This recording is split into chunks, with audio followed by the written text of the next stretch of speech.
नमस्कार। दोपहर समाचार में आपका स्वागत है।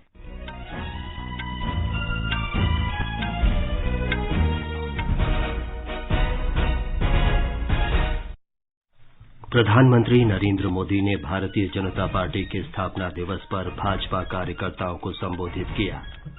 कहा, सरकार के कामकाज में राष्ट्रहित सर्वोपरि।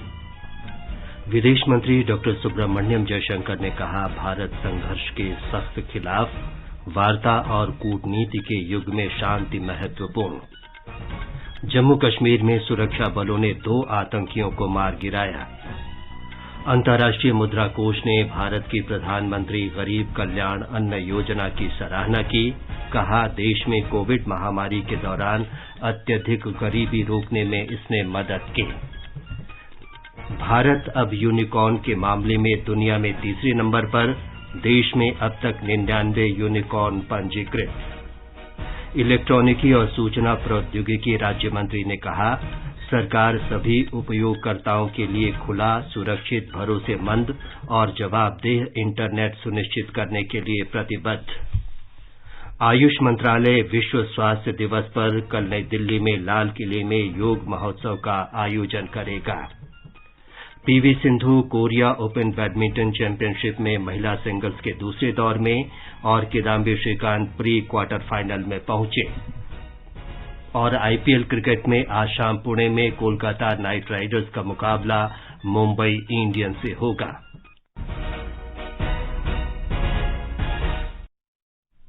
दोपहर समाचार में निखिल कुमार के साथ मैं विमलेंदु पांडे। देश के 75वें स्वाधीनता दिवस समारोह के उपलक्ष्य में आजादी का अमृत महोत्सव के अंतर्गत सरकार अनेक गतिविधियों का आयोजन कर रही है। इस अवसर को जन उत्सव के रूप में मनाते हुए आकाशवाणी समाचार स्वाधीनता संग्राम और उसके गौरवशाली इतिहास पर विशेष प्रश्नोत्तरी कार्यक्रम प्रसारित कर रहा है। ये क्विज 15 अगस्त 2022 तक प्रत्येक सोमवार और मंगलवार को समाचार प्रभात में प्रसारित होगा। भारतीय डाक विभाग अमृत महोत्सव क्विज में आकाशवाणी के साथ सहयोगी के रूप में शामिल है। कल अमृत महोत्सव क्विज का प्रश्न था, कर्नाटक के खादी भागीरथ के नाम से विख्यात किस स्वतंत्रता सेनानी के प्रयास से दक्षिण भारत के हुडली में अपनी तरह के पहले खादी केंद्र की स्थापना हुई। वे कर्नाटक के शेर के नाम से भी जाने जाते थे। सही उत्तर है गंगाधर राव बालकृष्ण देशपांडे। आकाशवाणी समाचार को दुनिया भर के श्रोताओं से इस प्रश्न का उत्तर मिला। भाग्यशाली विजेता हैं रोहतक हरियाणा से विनोद कुमार विज। मैं विनोद कुमार हरियाणा रोहतक में रहता हूं और मैं बचपन से विविध भारती के प्रोग्राम सुनता आ रहा हूं और ऑल इंडिया रेडियो ने अमृत महोत्सव क्विज का प्रोग्राम शुरू किया है। वह बहुत ज्ञानवर्धक है, जिसमें स्वतंत्रता सेनानियों के बलिदान व आजादी पाने के प्रयासों के बारे में बताया जाता है। मैं शुरू से ही इस प्रतियोगिता में हिस्सा ले रहा हूं और मुझे बड़ी खुशी हो रही है कि आपने मुझे विजेता घोषित किया है। मैं अपने सभी साथियों का AIR न्यूज ऐप डाउनलोड करने के लिए प्रेरित करता हूं। धन्यवाद। जय हिंद। अमृत महोत्सव क्विज का अगला प्रश्न सोमवार 11 अप्रैल को पूछा जाएगा। अब समाचार विस्तार से। प्रधानमंत्री नरेंद्र मोदी ने कहा है कि सरकार के कामकाज में राष्ट्रहित सर्वोपरि है। भारतीय जनता पार्टी के स्थापना दिवस पर कार्यकर्ताओं को संबोधित करते हुए श्री मोदी ने कहा कि देश के पास नीतियां, संकल्प और निर्णय लेने की क्षमता है। उन्होंने कहा कि सरकार आज केवल लक्ष्य ही निर्धारित नहीं करती, बल्कि उसे हासिल भी करती है। उन्होंने कहा कि देश ने हाल ही में अब तक का सबसे अधिक $400 अरब मूल्य का निर्यात किया है। इस बार का स्थापना दिवस 3 वजहों से बहुत महत्वपूर्ण हो गया है। पहला कारण है कि इस समय हम देश की आजादी के 75 वर्ष का पर्व मना रहे हैं। आजादी का अमृत महोत्सव मना रहे हैं। ये प्रेरणा का बहुत बड़ा अवसर है। दूसरा कारण है तेजी से बदलती हुई वैश्विक परिस्थितियां। इसमें भारत के लिए लगातार नई संभावनाएं बन रही है। तीसरा कारण भी उतना ही अहम है। कुछ सप्ताह पहले 4 राज्यों में भाजपा की डबल इंजन की सरकारें वापस लौटी है। 3 दशकों के बाद राज्यसभा में किसी पार्टी के सदस्यों की संख्या 100 तक पहुंची है। यानी वैश्विक दृष्टिकोण से देखें या राष्ट्रीय दृष्टिकोण से देखें, भाजपा का दायित्व लगातार बढ़ रहा है। इससे पहले भारतीय जनता पार्टी के अध्यक्ष जगत प्रकाश नड्डा ने आज पार्टी के 42वें स्थापना दिवस के अवसर पर दिल्ली में पार्टी का ध्वज फहराया। श्री नड्डा ने डॉक्टर श्यामा प्रसाद मुखर्जी और पंडित दीनदयाल उपाध्याय को श्रद्धांजलि दी। उन्होंने पार्टी मुख्यालय में रक्तदान शिविर का भी उद्घाटन किया। इस अवसर पर श्री नड्डा ने कहा कि ये पार्टी सबके हित के लिए काम करती है। गृहमंत्री अमित शाह ने कहा कि प्रधानमंत्री नरेंद्र मोदी के नेतृत्व में भारतीय जनता पार्टी राष्ट्र की उन्नति और लोगों के कल्याण के भाव से लगातार आगे बढ़ रही है। ट्वीट संदेश में श्री शाह ने कहा कि पार्टी ने 7 दशकों से देश में वंचितों, गरीबों, किसानों और महिलाओं की आकांक्षाओं को पूरा करने के लिए काम किया है। भारतीय जनता पार्टी के अध्यक्ष जगत प्रकाश नड्डा ने आज पार्टी के स्थापना दिवस के अवसर पर राष्ट्रीय राजधानी में शोभा यात्रा में भाग लिया।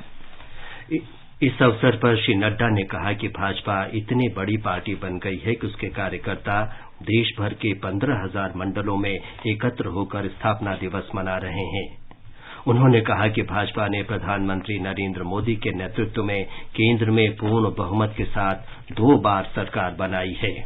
आज मोदी जी के नेतृत्व में भारतीय जनता पार्टी को ये गौरव प्राप्त हुआ है कि आज हम दुनिया की सबसे बड़ी पार्टी बनकर के खड़े हैं। 17 करोड़ से ज्यादा हमारे सदस्य हैं। 8.5 लाख के आसपास बूथ पर हमारा काम है। देश में 11 लाख बूथ है। 8.5 लाख पर हम पहुंचे हैं और इसको हमको 11 लाख तक पहुंचाना है। ये हमारा लक्ष्य है जिसको हम पूरा करें।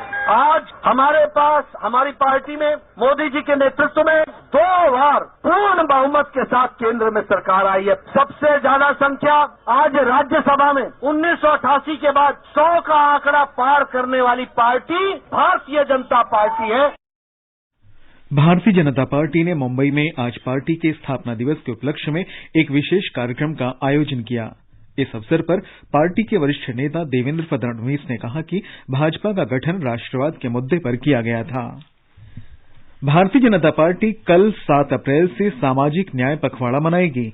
20 अप्रैल तक पार्टी के कार्यकर्ता सरकार की कल्याणकारी योजनाओं की जानकारी देने के लिए बूथ, ब्लॉक और जिला स्तर पर कार्यक्रम आयोजित करेंगे। पार्टी 9 अप्रैल को समाज सुधारक ज्योतिबा फुले और 14 अप्रैल को डॉक्टर भीमराव आंबेडकर की जयंती पर बड़े पैमाने पर कार्यक्रम आयोजित करेगी। ये समाचार हमारी वेबसाइट newsonair.com/hindi और हमारे mobile app news on AIR पर भी उपलब्ध हैं। सुनो ना। हाँ? सोच रहा हूँ अपना बिजनेस क्यों न बढ़ा लूं। तो रोका किसने है? हाँ? रोका तो किसी ने नहीं, पर समझ नहीं आ रहा कि मदद किससे मांगूं। मुझसे। तुमसे? तो अच्छा बताओ फिर। आकाशवाणी है ना, मैंने सुना है उसका नेटवर्क देश भर में फैला है। पर उससे मेरा क्या फायदा? देखो, फायदा है, जिस शहर में चाहो विज्ञापन की मदद से उपभोक्ताओं तक पहुंच जाओ। पर अब ये भी तो बता दो कि आकाशवाणी से संपर्क कैसे करूं? बहुत आसान है, मैं बताती हूँ। नंबर नोट करो, 870-001-4242। ओ 870-001-4242। हाँ। लो अभी फोन लगाता हूँ 870-001-4242 पर।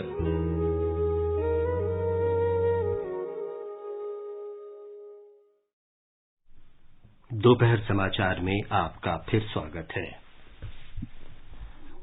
विदेश मंत्री डॉक्टर सुब्रमण्यम जयशंकर ने कहा है कि भारत संघर्ष का कड़ा विरोध करता है। वार्ता और कूटनीति के युग में भारत ने शांति के रास्ते को ही चुना है। उन्होंने कहा कि भारत का दृष्टिकोण उसके राष्ट्रीय विश्वास तथा मूल्यों और राष्ट्रीय रणनीति से निर्धारित होता है। यूक्रेन स्थिति पर लोकसभा में चर्चा का जवाब देते हुए डॉक्टर जयशंकर ने कहा कि यूक्रेन के बूचा में हुई हत्याओं के सिलसिले में भारत स्वतंत्र जांच किए जाने का समर्थन करता है। We are deeply disturbed by the reports. We strongly condemn the killings which have taken place there. This is an extremely serious matter and we support the call for an independent investigation. Conflict in Ukraine has had significant consequences for the global economy and for our national economy. Like all countries, we too are assessing the implications and deciding what is best for our national interest. Doctor Jaishankar ने बताया कि प्रधानमंत्री नरेंद्र मोदी ने इस संदर्भ में दोनों देशों के साथ बातचीत की है। मानवीय सहायता के बारे में उन्होंने बताया कि 90 टन राहत सामग्री पहुंचाई जा रही है। उन्होंने कहा कि भारत आर्थिक असर को कम करने के लिए अंतर्राष्ट्रीय समुदाय के साथ मिलकर काम करेगा। विदेश मंत्री डॉक्टर एस जयशंकर ने आज लोकसभा में बताया कि भारत यूक्रेन में संकट शुरू होने से पहले वहां मेडिकल की पढ़ाई कर रहे विद्यार्थियों का कोर्स पूरा कराने के लिए कुछ देशों के साथ बराबर संपर्क में है। यूक्रेन के मुद्दे पर लोकसभा में चर्चा का जवाब देते हुए विदेश मंत्री ने कहा कि हंगरी ने मेडिकल छात्रों का कोर्स पूरा कराने की पेशकश की है। विदेश मंत्रालय पोलैंड, रोमानिया, चेक गणराज्य और कजाकिस्तान सहित कई देशों के साथ बातचीत कर रहा है। विज्ञान और प्रौद्योगिकी राज्य मंत्री जितेंद्र सिंह ने कहा है कि भू स्थानिक जानकारी को केवल घरेलू उपयोगकर्ताओं तक सीमित किया गया है। उन्होंने कहा कि गैर भारतीय कंपनियों को सीमित वैज्ञानिक व्यवस्था उपलब्ध कराई गई है। एक प्रश्न के उत्तर में श्री सिंह ने लोकसभा में बताया कि उभरती प्रौद्योगिकी को ध्यान में रखते हुए सरकार भू स्थानिक जानकारी के उपयोग के बारे में एक नई समग्र नीति पर काम कर रही है। We are in the process of formulating a policy which would outline the approach and strategy for holistic development of geospatial ecosystem. Because the technology is moving very fast, this new policy will finally then replace the existing national mapping policy which was formulated way back in 2005. So to that extent, of course, we need to update ourselves from time to time. We'll also take all these concerns into consideration and come out with a comprehensive policy. The work is already going on. इलेक्ट्रॉनिकी और सूचना प्रौद्योगिकी राज्य मंत्री राजीव चंद्रशेखर ने कहा है कि सरकार देश में खुली, सुरक्षित और विश्वसनीय तथा सभी उपयोगकर्ताओं के लिए जवाबदेह इंटरनेट व्यवस्था सुनिश्चित करने के लिए प्रतिबद्ध है। लोकसभा में लिखित उत्तर में श्री चंद्रशेखर ने बताया कि भारतीय कंप्यूटर आपात कार्रवाई टीम CERT इन देश में साइबर सुरक्षा घटनाओं को पता लगाती है और निगरानी रखती है। विज्ञान और प्रौद्योगिकी राज्य मंत्री डॉक्टर जितेंद्र सिंह ने कहा है कि भारत अब यूनिकॉर्न के मामले में दुनिया में तीसरे नंबर पर है। आज लोकसभा में उन्होंने बताया कि देश में 99 यूनिकॉर्न पंजीकृत हैं। डॉक्टर सिंह ने बताया कि सरकार ने पिछले 8 वर्षों में 10,600 स्टार्टअप परियोजनाओं को आर्थिक मदद दी है।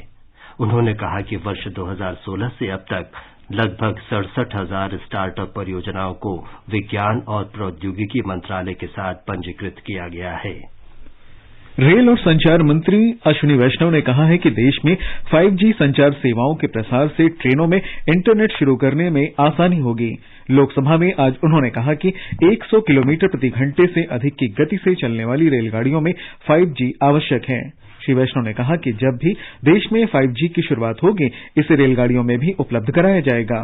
भारत के साइंटिस्ट ने जो डेवलप किया और पूरी दुनिया उसको आज देख रही है, वैसा 4G complete core network, radio access network, पूरा उसका टेलीकॉम इक्विपमेंट का सेटअप पूरा बन के तैयार हुआ है। साथ ही साथ 5G का डेवलपमेंट भी इन पैरेलल चल रहा है। 100 किलोमीटर की स्पीड से ऊपर जाने के लिए आपको मिनिमम 5G चाहिए होती है। 4G में उसमें डिस्ट्रप्शन आना चालू होता है। तो ये एक टेक्नोलॉजी का एवोल्यूशनरी समय है। जैसे जैसे 5G भारत में डेवलप होगी और प्रोलिफरेट होगी, वैसे वैसे रेल में भी मिलने लगी। सरकार ने कश्मीर घाटी में अल्पसंख्यकों की सुरक्षा सुनिश्चित करने के लिए कई उपाय किए हैं। इनमें एक मजबूत सुरक्षा और खुफिया तंत्र की स्थापना, 24 घंटे निगरानी और चेकपोस्ट पर गहन जांच शामिल है। राज्यसभा में आज ये जानकारी देते हुए गृह राज्य मंत्री नित्यानंद राय ने ये बात कही। राज्यसभा में आज कांग्रेस ने देश में घृणा फैलाने वाले भाषणों का मुद्दा उठाया। सभापति एम वेंकैया नायडू ने इस मामले पर कांग्रेस द्वारा लाए गए स्थगन प्रस्ताव और तृणमूल कांग्रेस के सदस्यों द्वारा महंगाई के मुद्दे पर लाए गए स्थगन प्रस्ताव के नोटिस को अस्वीकार कर दिया। हालांकि उन्होंने विपक्ष के नेता मल्लिकार्जुन खड़गे को इस मुद्दे पर संक्षेप में बोलने की अनुमति दी। श्री खड़गे ने हाल ही में पत्रकारों के उत्पीड़न का मुद्दा भी उठाया, जो दिल्ली में कथित घृणास्पद भाषण से संबंधित एक कार्यक्रम को कवर कर रहे थे। सभापति ने कहा कि किसी को भी बहुसंख्यक या अल्पसंख्यक समुदाय के लोगों के खिलाफ अभद्र भाषा का इस्तेमाल नहीं करना चाहिए। आगे बढ़ने से पहले मुख्य समाचारों पर एक नजर। प्रधानमंत्री नरेंद्र मोदी ने भारतीय जनता पार्टी के स्थापना दिवस पर भाजपा कार्यकर्ताओं को संबोधित किया। कहा, सरकार के कामकाज में राष्ट्रहित सर्वोपरि। विदेश मंत्री डॉक्टर सुब्रमण्यम जयशंकर ने कहा, भारत संघर्ष के सख्त खिलाफ वार्ता और कूटनीति के युग में शांति महत्वपूर्ण है। जम्मू कश्मीर में सुरक्षा बलों ने 2 आतंकियों को मार गिराया। अंतर्राष्ट्रीय मुद्रा कोष ने भारत की प्रधानमंत्री गरीब कल्याण अन्न योजना की सराहना की। कहा, देश में कोविड महामारी के दौरान अत्यधिक गरीबी रोकने में इसने मदद की। भारत अब यूनिकॉर्न के मामले में दुनिया में तीसरे नंबर पर है। देश में अब तक 99 यूनिकॉर्न पंजीकृत किए गए हैं। इलेक्ट्रॉनिकी और सूचना प्रौद्योगिकी राज्य मंत्री ने कहा, सरकार सभी उपयोगकर्ताओं के लिए खुला, सुरक्षित, भरोसेमंद और जवाबदेह इंटरनेट सुनिश्चित करने के लिए प्रतिबद्ध है। आयुष मंत्रालय विश्व स्वास्थ्य दिवस पर कल नई दिल्ली में लाल किले में योग महोत्सव का आयोजन करेगा। PV Sindhu Korea Open badminton championship में महिला सिंगल्स के दूसरे दौर में और Kidambi Srikanth pre quarter final में पहुंच गए हैं। और आईपीएल क्रिकेट में आज शाम पुणे में कोलकाता नाइट राइडर्स का मुकाबला मुंबई इंडियंस से होगा। जम्मू कश्मीर में पुलवामा जिले के त्राल इलाके में आज सुबह सुरक्षा बलों के साथ मुठभेड़ में 2 आतंकी मारे गए। पुलिस ने बताया कि ये आतंकवादी अंसार गजवात उल हिंद और लश्कर-ए-तैयबा आतंकी गुट के हैं। ये दोनों आतंकी श्रीनगर के बाहरी क्षेत्र खानमोह के सरपंच समीर अहमद की हत्या सहित कई आतंकी गतिविधियों में शामिल थे। जम्मू कश्मीर में लोक निर्माण विभाग ने केंद्र शासित प्रदेश के सड़क नेटवर्क का विस्तार करते हुए ग्रामीण और दूर दराज के इलाकों में हर बस्ती को सड़क मार्ग से जोड़ने का अभियान शुरू किया है। एक रिपोर्ट। प्रधानमंत्री ग्राम सड़क योजना के अंतर्गत जम्मू कश्मीर में 2021-22 में 2480 किलोमीटर सड़क बनाने का कार्य पूरा कर दिया गया है, जबकि 125 पुलों का निर्माण किया जा रहा है ताकि दूर दराज के क्षेत्रों को आसानी के साथ आपस में जोड़ा जा सके। उल्लेखनीय है कि 16,448 किलोमीटर लंबी सड़कों के तहत 2353 पीएमजीएसवाई परियोजनाओं को पूरा कर दिया गया है, जो 2033 बस्तियों को आपस में जोड़ रही है। जम्मू कश्मीर में पीएमजीएसवाई द्वारा सड़क बनाने की इस उपलब्धि की अद्भुत यात्रा ने इसे राष्ट्रीय प्रदर्शन रैंकिंग में 4था स्थान प्राप्त किया है। इस उपलब्धि को हासिल करने पर उपराज्यपाल मनोज सिन्हा ने कहा कि पीएमजीएसवाई के तहत प्राप्त की गई उपलब्धियों में जम्मू कश्मीर शीर्ष प्रदर्शन करने वालों में से एक है। ये उल्लेखनीय है कि जम्मू कश्मीर प्रशासन के लिए सड़क संपर्क न केवल आर्थिक व सामाजिक सेवाओं तक पहुंच को बढ़ावा देकर ग्रामीण विकास का एक प्रमुख घटक है, बल्कि कृषि आय और उत्पादक रोजगार के अवसर पैदा करना भी सरकार की कार्यान्वयन रणनीति का एक हिस्सा है। आकाशवाणी समाचार के लिए श्रीनगर से मैं सुनील कौल। केंद्र शासित प्रदेश जम्मू कश्मीर में चालू वित्त वर्ष के दौरान कश्मीर संभाग में कृषि गतिविधियों को बढ़ावा देने के लिए 30 करोड़ 43 लाख रुपए के कार्य की योजना को मंजूरी दी गई है। ये स्वीकृति कल जम्मू में हुई एक उच्च स्तरीय बैठक में दी गई। अंतर्राष्ट्रीय मुद्रा कोष ने भारत के खाद्य सब्सिडी कार्यक्रम की सराहना की है, जिसकी वजह से कोविड महामारी के दौरान देश में अत्यधिक गरीबी को बढ़ने से रोकने में मदद मिली है। मुद्रा कोष ने एक रिपोर्ट में कहा कि खाद्य हस्तांतरण और सब्सिडी का विस्तार गरीबी उन्मूलन के महत्वपूर्ण साधन रहे हैं।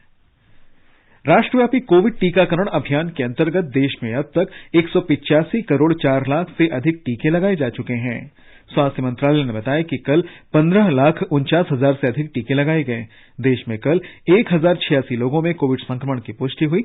स्वस्थ होने की दर 98.76% है। आजादी के अमृत महोत्सव के हिस्से के रूप में आकाशवाणी समाचार स्वतंत्रता आंदोलन से संबंधित 75 कड़ियों का कार्यक्रम निशान प्रसारित कर रहा है। इसका प्रसारण प्रत्येक बुधवार को परिक्रमा कार्यक्रम में शाम 4:45 पर किया जाता है।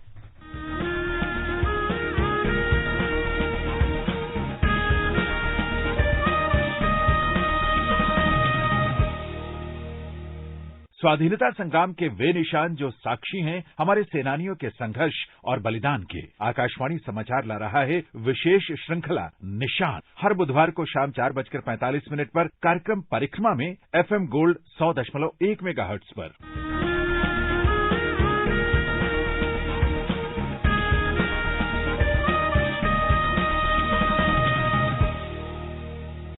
आजादी के अमृत महोत्सव के अंतर्गत आइए अब सुनते हैं आकाशवाणी की विशेष प्रस्तुति आजादी का सफर। आजादी का अमृत महोत्सव।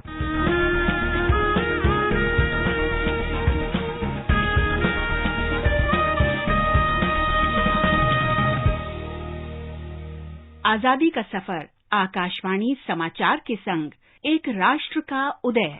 भारत का गौरवशाली स्वतंत्रता संग्राम आधुनिक विश्व में घटित महानतम संघर्षों में से एक है। आकाशवाणी समाचार इस स्वतंत्रता आंदोलन की एक झलक आप तक पहुंचा रहा है हर रोज। Man needs salt as he needs air and water. This salt comes from the Indian Ocean. Let every Indian claim it as his right. 6 अप्रैल का दिन भारतीय स्वतंत्रता आंदोलन के इतिहास में विशेष रूप से महत्वपूर्ण है। वर्ष 1930 में इसी दिन महात्मा गांधी ने 241 मील की पैदल यात्रा करने के बाद गुजरात के दांडी गांव में मुट्ठी भर नमक उठाकर नमक कानून तोड़ा था। Truth was once again on the march. Never was the wave of patriotism so powerful in the hearts of Indians as it was on this great occasion. Dandi मार्च से निकली चिंगारी ने स्वतंत्रता आंदोलन की मशाल प्रज्वलित की और व्यापक सविनय अवज्ञा आंदोलन का विचार देश भर में जंगल की आग की तरह फैल गया। Daily, Gandhi tramped about 10 miles. On the way, he spoke on his familiar themes, beseeching the people to abjure alcohol, abandon child marriage, and when the signal came, to break the salt law. Mahatma Gandhi ने दांडी मार्च की शुरुआत 13 मार्च 1930 को गुजरात के साबरमती आश्रम से 78 सत्याग्रहियों के साथ की थी। वे रोज पैदल यात्रा कर आगे बढ़ते रहते और जनसभाओं को संबोधित करते। पैदल मार्च में शामिल प्रत्येक व्यक्ति प्रार्थना, कताई और प्रतिदिन डायरी लिखने की आश्रम की दिनचर्या का पालन करता था। After the day's march through heat and dust, Gandhi and his followers entered the village Dharamshala for the night's rest. In the evening, the prayer meeting was held in the village. Gandhi explained his mission. The soldiers of the first batch had burnt their boats the moment the march began. He added that he would not return to the ashram until the Salt Act was repealed and Swaraj won. 241 मील लंबी ये यात्रा 5 अप्रैल 1930 को गंतव्य तक पहुंची। पूरे रास्ते में गांधी जी और उनके सहयोगी 22 स्थानों पर रात्रि विश्राम के लिए रुके। 6 अप्रैल को दांडी का माहौल तनावग्रस्त लेकिन शांत था। दिन की शुरुआत प्रार्थना से हुई। गांधी जी ने उपस्थित लोगों को संबोधित किया। Those who fear the government will leave. Only those who are prepared for jail going and for receiving bullets should accompany me tomorrow morning. Gandhi ji ने अपनी गिरफ्तारी की स्थिति में अब्बास तैयब जी और उनके बाद सरोजिनी नायडू को सत्याग्रह के नेतृत्व के लिए नामित किया। प्रार्थना के बाद गांधी जी अपने अनुयायियों के साथ समुद्र में नहाने चले गए और इसके बाद सुबह 8:30 बजे उन्होंने मुट्ठी भर नमक उठाकर नमक कानून तोड़ दिया। पूरा राष्ट्र उस शासन के खिलाफ उठ खड़ा हुआ जिसे गांधी जी ने गुंडा राज कहा था। लाखों लोगों ने नमक कानून तोड़ा और गिरफ्तारियां दी। हर जगह नमक डिपो पर छापे मारे गए और नमक उत्पादन को अधिकार में ले लिया गया। धरसाना पर धावे में 289 स्वयंसेवक घायल हुए। लेकिन इसके बावजूद पुलिस का अत्याचार लोगों का मनोबल तोड़ने में विफल रहा। पुलिस ने कलकत्ता, मद्रास और कराची में गोलियां चलाईं और पूरे देश में भारतीयों पर निर्मम अत्याचार किए। महात्मा गांधी को दांडी से 3 मील दूर करारी में उस समय गिरफ्तार कर लिया गया जब वो अपने आश्रम में विश्राम कर रहे थे।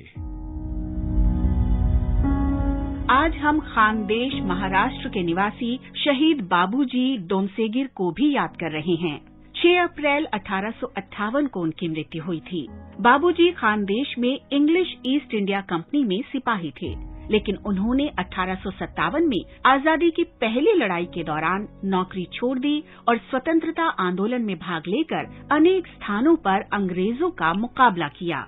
उन्होंने अपने पड़ोसियों की आर्थिक मदद भी की और उन्हें आंदोलन में शामिल होने के लिए प्रेरित किया।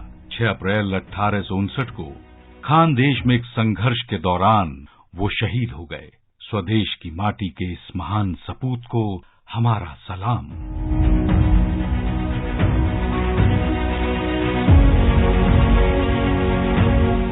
आज हम शहीद गुलाम नबी को भी याद कर रहे हैं, जिन्हें 1858 में 6 अप्रैल को फांसी पर चढ़ाया गया था।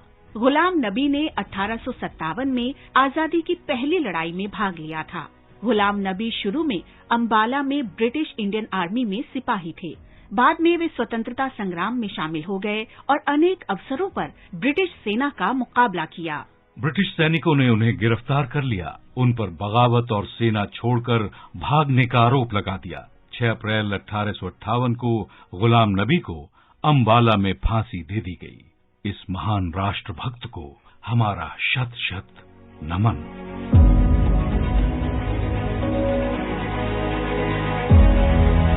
आजादी का सफर आकाशवाणी समाचार के संग श्रृंखला की ये कड़ी यहीं संपन्न होती है। कल फिर मिलेंगे अगली कड़ी के साथ।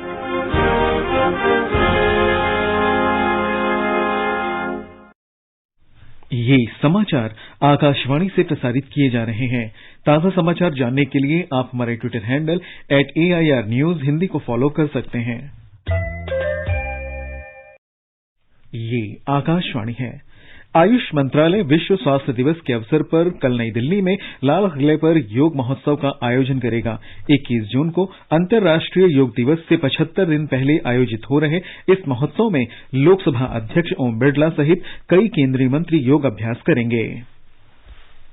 श्रीलंका में मुख्य सरकारी सचेतक जॉनसन फर्नांडो ने आज संसद को सूचित किया कि राष्ट्रपति गोताबाया राजपक्ष किसी भी परिस्थिति में इस्तीफा नहीं देंगे। ये सूचना देश के आर्थिक संकट के बीच गोताबाया राजपक्ष के पद छोड़ने के लिए जनता और राजनीतिक विरोधियों की मांग के बाद आई है। श्रीलंका में बिजली कटौती और गैस, भोजन और अन्य बुनियादी सामानों की कमी को लेकर जनता कई हफ्तों से विरोध प्रदर्शन कर रही है। जनता के आक्रोश और इन प्रदर्शनों को देखते हुए सभी कैबिनेट मंत्रियों और कई सांसदों ने राजपक्ष सरकार से त्यागपत्र दे दिया है। अमेरिका ने यूक्रेन को $10 करोड़ की सैन्य सहायता देने की घोषणा की है। अमेरिका ने अगस्त के बाद यूक्रेन को उपकरण खरीदने में मदद के लिए 6ठी बार सहायता राशि दी है। अमेरिकी रक्षा विभाग के प्रवक्ता ने बताया कि इस अतिरिक्त सहायता राशि से जेवलिन टैंक रोधी मिसाइल के लिए यूक्रेन की जरूरतों को पूरा किया जा सकेगा। आईपीएल क्रिकेट में आज कोलकाता नाइट राइडर्स का मुकाबला मुंबई इंडियंस से होगा। ये मैच पुणे के महाराष्ट्र क्रिकेट एसोसिएशन स्टेडियम में खेला जाएगा। PV Sindhu Korea Open badminton championship में महिला सिंगल्स के दूसरे दौर में पहुंच गई हैं। दक्षिण कोरिया के सुनचोन में आज सिंधु ने अमेरिका की लॉरेन लैम्ब को पराजित किया। पुरुष सिंगल्स में के श्रीकांत भी प्री क्वार्टर फाइनल में पहुंच गए हैं। उन्होंने मलेशिया के डॉरेन ल्यू को हराया। दक्षिण अफ्रीका में पोचेस्ट्रूम में FIH महिला जूनियर हॉकी विश्व कप में पूल डी के मुकाबले में भारत ने मलेशिया को 4-0 से हरा दिया है। टूर्नामेंट में भारत की ये लगातार तीसरी जीत है। ग्रुप मैचों में भारत ने सभी 3 मुकाबलों में जीत दर्ज कर क्वार्टर फाइनल में जगह बना ली है। अब शुक्रवार को क्वार्टर फाइनल में भारत का सामना दक्षिण कोरिया से होगा। और अब एक नजर आज के मौसम पर। राष्ट्रीय राजधानी दिल्ली में गर्म हवाएं चल रही हैं। मुंबई में आमतौर पर आसमान साफ है। चेन्नई और कोलकाता में आंशिक रूप से बादल छाए रहने के आसार हैं। जम्मू, श्रीनगर, मुजफ्फराबाद, गिलगित और लेह में आसमान साफ रहेगा। लेह में न्यूनतम तापमान आज 3 डिग्री सेल्सियस दर्ज किया गया और अधिकतम तापमान के 17 डिग्री सेल्सियस रहने के आसार हैं, जबकि मुजफ्फराबाद में अधिकतम तापमान लगभग 37 डिग्री सेल्सियस के आसपास रह सकता है। अंत में मुख्य समाचार एक बार फिर। प्रधानमंत्री नरेंद्र मोदी ने भारतीय जनता पार्टी के स्थापना दिवस पर भाजपा कार्यकर्ताओं को संबोधित किया।